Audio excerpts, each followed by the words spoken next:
Fíjense, el domingo pasado nosotros comenzamos a responder una pregunta de suprema importancia para la vida de todo ser humano.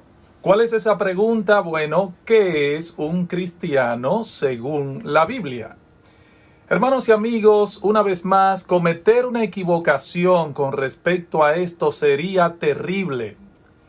La Biblia nos advierte vez tras vez acerca del problema de muchos que se consideran cristianos sin serlo.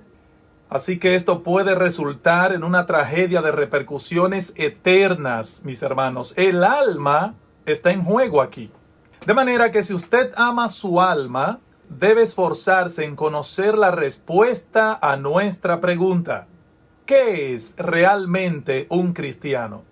O si quiere ponerlo de otro modo, de acuerdo a lo que enseña la Escritura, cuando un hombre, una mujer, un joven o un niño puede decir con toda propiedad, yo soy cristiano. Bueno, hasta el momento hemos dicho dos cosas. Primero, que un cristiano es alguien que encara realistamente el problema de su pecado personal. Por ahí comienza todo, hermanos. Y segundo, un cristiano es aquel que ha considerado seriamente el único remedio dado por Dios para resolver el problema del pecado. Por ejemplo, si preguntamos a un cristiano genuino, a ver, ¿en base a qué tú eres salvo? ¿Saben lo que nos dirá ese cristiano? En base a la justicia de Cristo yo soy salvo. No tengo nada que alegar en cuanto a mi culpabilidad, pero Cristo me salvó. Él hizo todo lo que yo no podía hacer. Obedeció perfectamente la ley en mi lugar y luego fue a la cruz a pagar mi deuda. Y no solo eso dirá ese cristiano, sino que fue Él, Cristo, también, quien me trajo a cordura y por medio de su Espíritu me movió eficazmente a desear la salvación de mi alma. Cristo, solo Cristo. Esa sería la respuesta de un cristiano genuino ante la pregunta ¿en base a qué tú eres salvo? Ahora bien, hermanos, hoy yo quisiera continuar con mi tercer punto. ¿Qué es realmente un cristiano según la Biblia?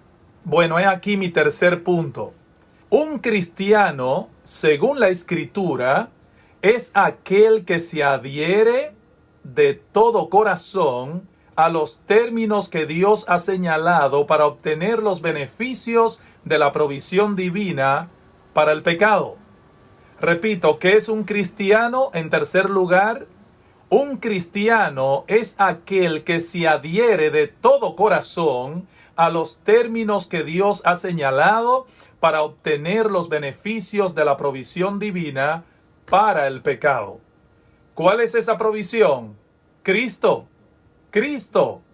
Ahora, alguien me preguntará, pero pastor, ¿y cómo yo puedo hacer partícipe a mi propia alma de los beneficios de eso que Cristo hizo por el pecado? O sea, ¿cómo yo puedo obtener los beneficios de la obra redentora de Cristo? Bueno, hay dos medios, solo dos: arrepentimiento y fe. Arrepentimiento y fe. Marcos capítulo 1, versículos 14 al 15. Escuchen lo que dice Cristo allí. Marcos 1, 15, 14 y 15. Jesús vino a Galilea predicando el evangelio del reino de Dios, diciendo: el tiempo se ha cumplido y el reino de Dios se ha acercado. Arrepentíos y creed en el evangelio. Arrepentíos y creed en el evangelio. He ahí, hermanos y amigos, lo que Dios demanda de todo hombre: arrepentimiento y fe. Fe y arrepentimiento. Estas son las dos condiciones para poder obtener la provisión divina. Debemos arrepentirnos y debemos creer. No podemos concebir una cosa sin la otra. Escuchen lo que dice en Hechos capítulo 20, cuando el apóstol Pablo resume lo que él estuvo predicando durante el tiempo que estuvo en la ciudad de Éfeso ministrando la palabra. Y dice él allí en Hechos capítulo 20, versículo 21, lo siguiente: estaba testificando a judíos y a gentiles acerca del arrepentimiento para con Dios y de la fe en nuestro Señor. Debo aclarar que la fe y el arrepentimiento no son iguales, pero la fe nunca viene divorciada del arrepentimiento, así como el arrepentimiento nunca viene divorciado de la fe. Lo que Dios ha unido con un vínculo indisoluble, el hombre no debe separarlo. Así que donde quiera que hay un verdadero arrepentimiento, allí encontraremos también la fe. Y donde quiera que haya fe genuina, allí también habrá arrepentimiento. Nadie se arrepiente sin fe y nadie tiene fe si no se arrepiente. Así de sencillo lo plantea la Escritura, la palabra de Dios. Ahora bien, usted me preguntará, ¿y qué es el arrepentimiento? Bueno, quizás la manera más sencilla de entender este concepto es contemplándolo a la luz de la parábola del hijo pródigo en Lucas capítulo 15. Puedes buscar en tu Biblia Lucas capítulo 15. Allí tenemos una historia muy sencilla donde Cristo dice lo siguiente: había un hombre que tenía 2 hijos y uno de ellos le dijo: Padre, dame la parte de los bienes que me corresponde. Entonces el padre le otorga la petición al hijo, pero el hijo se va y vive perdidamente y malgasta sus bienes andando con rameras, etc. Y llega a apacentar cerdos. Llega a un estado de tanta bajeza que llegó a apacentar cerdos, y dice el texto en Lucas capítulo 15 que llegó a desear comer la comida de los cerdos. Ahora el verso 17 dice: y volviendo en sí, dijo: ¿cuántos jornaleros en casa de mi padre tienen abundancia de pan y yo aquí perezco de hambre?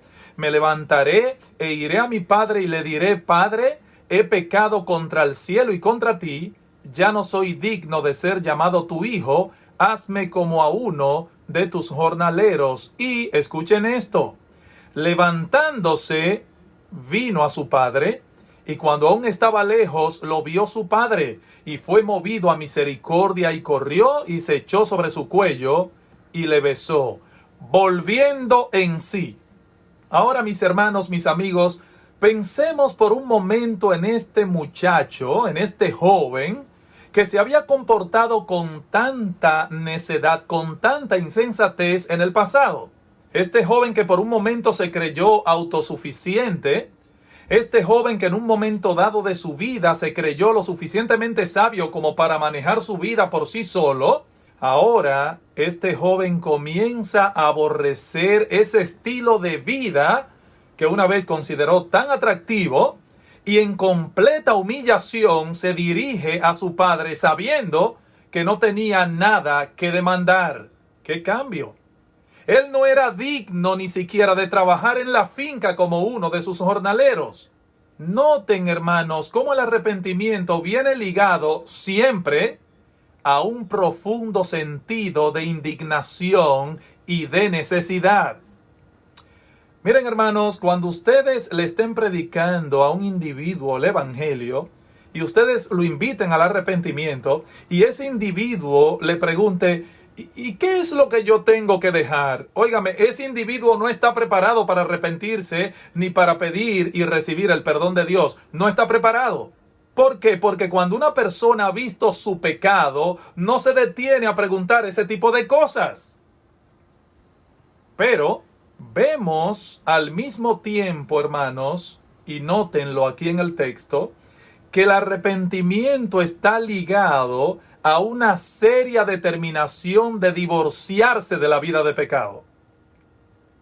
El arrepentimiento está ligado siempre, mis hermanos, a una seria determinación de romper con la vida de pecado. El arrepentimiento es un divorcio del alma del pecado. Esa es la idea. O sea, el alma toma la iniciativa, la resolución de romper, de divorciarse del pecado. Es la reacción de aquel individuo que vuelve en sí, como dice aquí sobre el hijo pródigo, volviendo en sí. Y por primera vez, esa persona considera su pecado como la fuente de todas sus desgracias, por primera vez en su vida, cuando hay arrepentimiento, como algo de lo que debe huir como quien huye de una plaga. Eso es el arrepentimiento, mis hermanos, mis amigos. Y sin ese arrepentimiento, óyeme bien, nadie podrá disfrutar de la salvación que Dios ha provisto en Cristo. Nadie. O sea, nadie encontrará perdón para su alma mientras siga casado con su pecado. Mientras continúe casado con su pecado y no le firme carta de divorcio, esa persona jamás encontrará el perdón de Dios para su alma. Ese es el llamado del Evangelio, como dice Isaías 55, versículo 7. Deje el impío su camino y el hombre inicuo sus pensamientos y vuélvase a Jehová. Vuélvase a Jehová. Deje su camino el impío. Y el hombre inicuo, ¿qué debe hacer? Dejar sus pensamientos, dejar la manera de pensar que tiene. Mientras no haya la resolución de abandonar los caminos de impiedad, no hay arrepentimiento. Y mientras no haya arrepentimiento, no hay salvación, mis hermanos. Pero no se trata simplemente de dejar el mundo atrás, sino de abrazar a Cristo y descansar en Él, tal cual Él ha sido ofrecido en el Evangelio.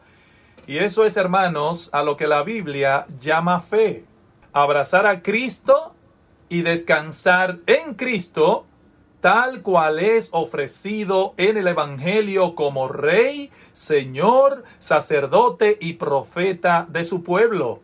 Dice Juan 1:12, más a todos los que le recibieron, a los que creen en su nombre, les dio potestad de ser hechos hijos de Dios. La fe no trae nada a Cristo que no sea una mano vacía que está dispuesta a tomar todo lo que Cristo quiere ofrecer. Eso es la fe. Una mano vacía que no tiene nada que ofrecer, sino aceptar humildemente todo lo que Cristo le quiere ofrecer. Y ahora yo te pregunto, ¿alguna vez has ido a Cristo con ese sentimiento de impotencia en tu alma? Pidiéndole no solo que limpie y perdone tus pecados, sino también que te libere de ellos. ¿Alguna vez tú has ido a Cristo confiado enteramente en su justicia y en su poder? Eso es un cristiano según la Biblia. Aquel que ha tomado en serio los medios que Dios ha provisto para que el pecador se apropie del remedio que Él mismo proveyó para nosotros. El remedio es Cristo. Y el instrumento que nos permite adherirnos, agarrarnos a Él, tiene dos tenazas: fe y arrepentimiento. La fe y el arrepentimiento. Sin eso no hay salvación. Y por último, para concluir, un cristiano bíblico, un cristiano de acuerdo a la Biblia, es aquel que manifestará en su vida los frutos de la fe y el arrepentimiento. Repito, que es un cristiano según la Biblia. En cuarto lugar, un cristiano bíblico es aquel que manifiesta en su vida los frutos de la fe y el arrepentimiento. Hermanos, amigos, el asunto no es proclamar con la boca que nos hemos arrepentido.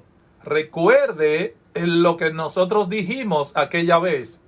Muchos me dirán en aquel día, Mateo 7:23, muchos me dirán en aquel día, Señor, Señor, pero yo les declararé, nunca os conocí, apartaos de mí, hacedores de maldad. Así que el asunto no es proclamar con los labios que hemos creído. La fe y el arrepentimiento son árboles que dan fruto, y donde no veamos los frutos, podemos concluir que allí tampoco está el árbol. Oye lo que dice Hechos capítulo 26, versículo 20. Anuncié primeramente a los que están en Damasco y en Jerusalén y por toda la tierra de Judea y a los gentiles que se arrepintiesen y se convirtiesen a Dios, haciendo obras dignas de arrepentimiento. Hechos 26:20. Que se arrepintiesen y se convirtiesen a Dios. ¿Y cuál era la prueba? Dice Pablo, haciendo obras dignas de arrepentimiento. Aclaro, hermanos, somos salvos por la fe, pero es una fe que produce obras. La fe sola salva, pero la fe que salva no viene sola.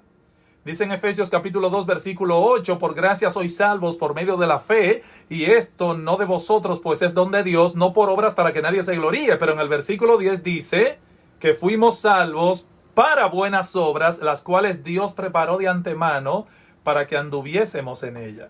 Y Santiago dice, oh hombre insensato, la fe sin obras es una fe muerta, y créeme, una fe muerta no le dará vida a nadie. Eso es así.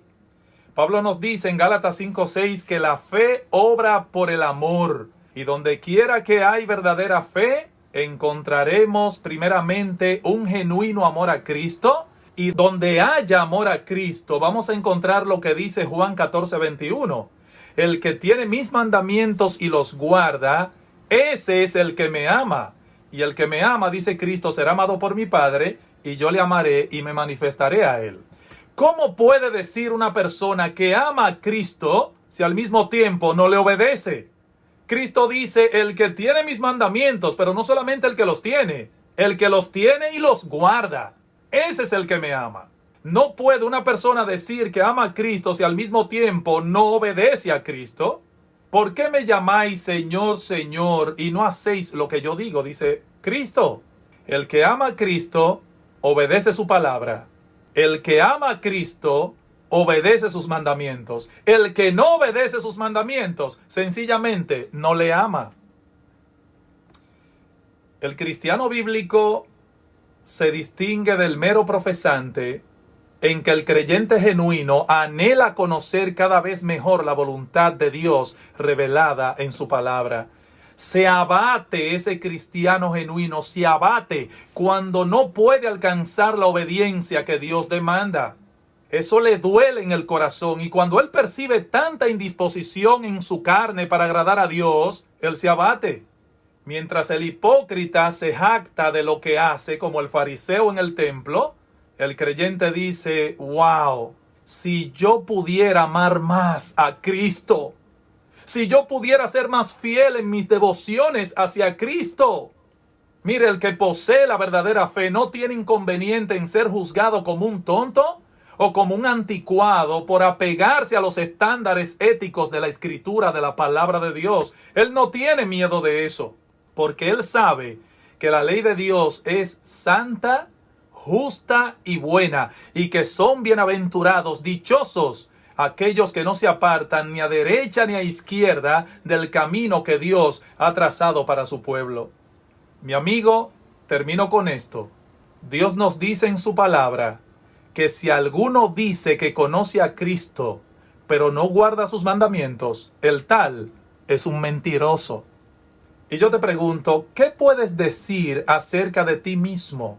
¿Qué puedes decir acerca de ti misma? ¿Eres tú un cristiano bíblico? ¿Has tomado en serio tu condición delante de Dios debido al hecho que tienes un mal récord y un mal corazón, como veíamos la vez pasada? Hermanos, yo espero que cada uno pueda evaluarse objetiva y sincera.